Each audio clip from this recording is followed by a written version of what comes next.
All right, so phase one of a physical altercation would be standing, strike distance striking phase. Phase two would be clinch phase, where things could either go to the ground or remain standing, where effective strikes could be executed.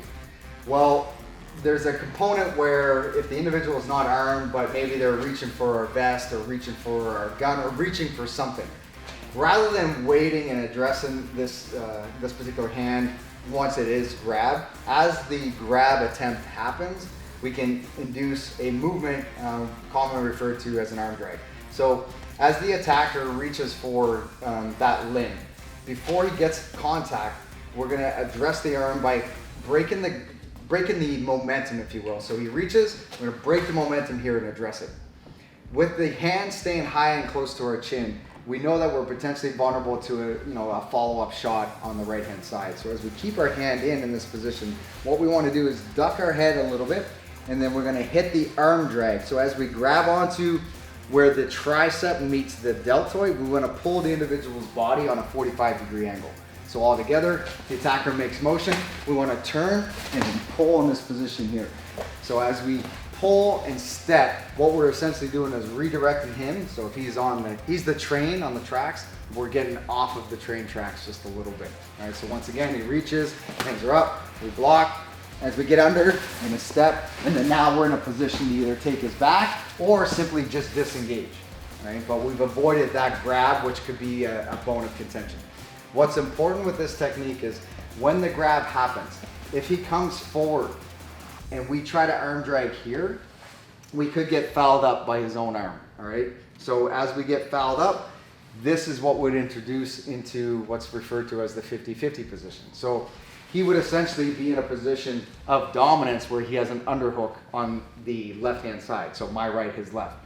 And again, being aware of this position, we want to then nullify that underhook by taking our own. So we create a neutral position, what's referred to as 50-50.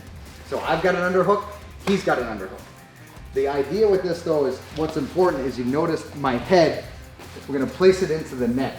All right, so why this is important is if he has a tool or a weapon of some sort and he starts to reach for that, in this position here, we can address this particular concern right now.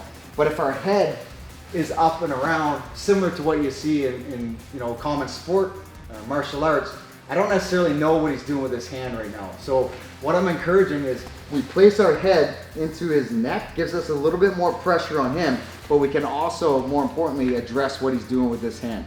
Say he's got a gun or a knife or something, he starts to feed in that. Well, now this is the thing that we need to address.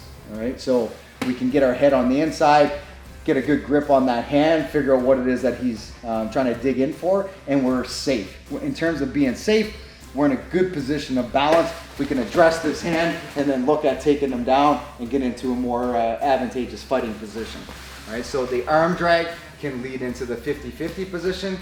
At any point, we can apply combative strikes, high line or low line, to help soften up the target, to help open up openings for ourselves. All right, so once again, the attacker reaches left or right-handed, it doesn't matter. He grabs for something. Before he establishes the grip, this is where we want to hit that arm drag.